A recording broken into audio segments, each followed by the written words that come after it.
د ښایستونو مور د ننګرهار هسکي مېنی ولسوالي هغه چې طبیعي ښکلاوې، شنې منظرې او میلمه پاله خلک ورباندې د لوی خدای تعالی یوه ستره لورینه ده.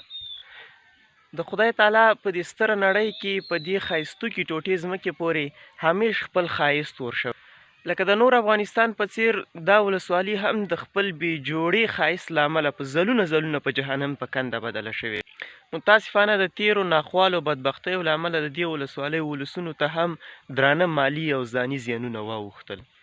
ډیری د باروتو د وحشتناک او بد بوی د نه حس کېدو له امله ښارونو ته کډوال شول. ځینې د ایران او ترکیې په لارو کې د بدبخته لارو ښکار وګرځېدل او ځینې په همدغه خاوره د مرګ دعې ته لبیک وویل. اوس چې په ټول هیواد کې یو سرتاسري نسبي د امن فضا خوره ده، لکه د نورو په څیر د دې ولسوالۍ ولسونه هم خپل راتلونکي ژوند ته هیله مند دي. دلته د تل په څیر بزګران په خپلو کروندو کې په کار بوخت دي، ښوونکي او زده کوونکي خپلو مکتبونو ته روان دي او هغوی چې د لوړو زده کړو د سرته راوړلو یا لاسته راوړلو هیله لري، هغوی د هیواد په ګوټ ګوټ کې په پوهنتونونو کې په زده کړو بوخت دي. د دې ځای د خلکو غوښتنه همدا ده چې د رب ذوالجلال دی له نور د امن ملایکې تر قیامته پورې له دې خاورې اوچتې نه کړي. راځئ په دې اړه نور راسره په دې ویډیو کې واورئ. د ننګرهار د مرکز څخه څو کیلومتره لرې دا ښایستوکي ټوټه ځمکه بل ځای نه د هسکي مېنی ولسوالي ده، هغه چې سپین لوړ دنګ او سرشاره غرۍ د ښایست د غرور شمله لا تر اسمانه رسولي. د بې جوړې ښکلاو او طبیعي منظرو په دغه لویه خاوره د شینواري د لوی ټبر یوه برخه میشته ده چې دوی هم بیا همداسې نه دي پاتې او په 3 خیلونو او له دې وروسته بیا په وړو وړو ډلګیو ویشل شوي دي. خو خیر چې هر څه وي خو بیا هم په لویه کې هماغه یو شینواري دي. د دې ولسوالۍ وګړي تر ډیره په کرنه، مالدارۍ او د لاس په مزدورۍ اخته دي. مشهور کرنیز پیداوار جوار، غنم، پلي او وریجې بلل کیږي او مشهور خواړه یې هم غټې وریجې بلل کیږي چې په مختلفو ډولونو پخول کیږي او خوړل کیږي. چان د خوږلني کیسې له هیواده بهر هم د مسافرو په خوله زمزمه کیږي. ستراتیژیک موقعیت، د ژمي ګرمي او د اوړي یخي اوبه، جنتي هوا او ډول ډول میوې پرې د لوی رب یوه بله لورینه ده. اوس هم د جوارو د خوراک وخت دی، نو که وخت لرئ چې ځان ترې دریغ نه کړئ. د علم او ادب په ډګر کې بیا تر هر چا مخکې ده او لکه د نړۍ په سطحه معتبر د قرآن حافظ قاري برکت الله سلیم په څیر یې په سلګونو بلکې په زرګونو شخصیتونه په خپله خړه پړه غېږه کې روزلي دي. متاسفانه وروستیو ناخوالو جګړو لکه د نورو په څیر دې ولسوالۍ هم درنه قرباني واخیسته. د خلکو آبادې مېنې ړنګې شوې. په 20 کلونو کې د ګداګرۍ په غوښتل شویو پیسو جوړ شوي ښوونځي، کلینیکونه او ورته ډیری نور تاسیسات او آبادیانې له خاورو سره خاورې شوې او کابو یو نسل مو په خپل کور کې د علم د عظیم نعمته بې برخې پاتې شو. خو اوس څه کولی شو؟ باید چې د راتلونکي ژوند د تیرولو لپاره په هر څه تیږه کیږدو او هیر یې کړو. د دې سیمې ښایستونه همدا نه دي کوم چې تاسې ګورئ، بلکې له دې په مراتبو اوچت دي.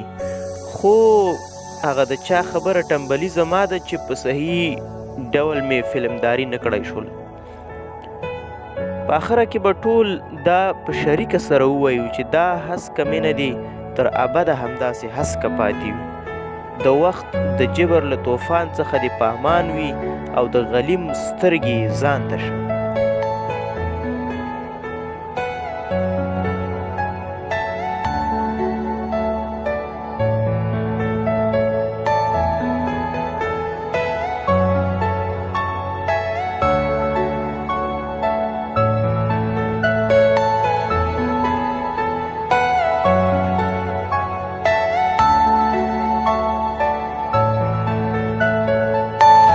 Are you all my personal dreams?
all my personal dreams?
Are you all my personal dreams?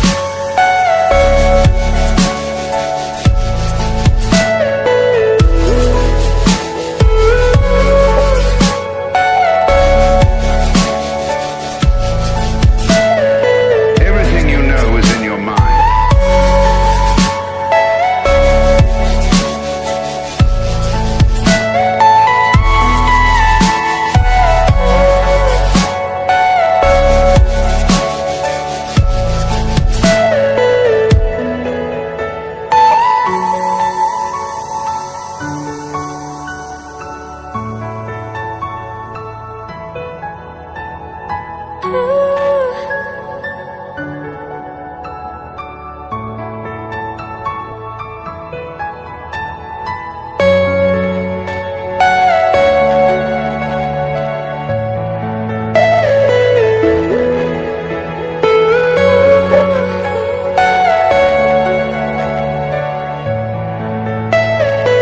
Are you all my personal dreams?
personal dream.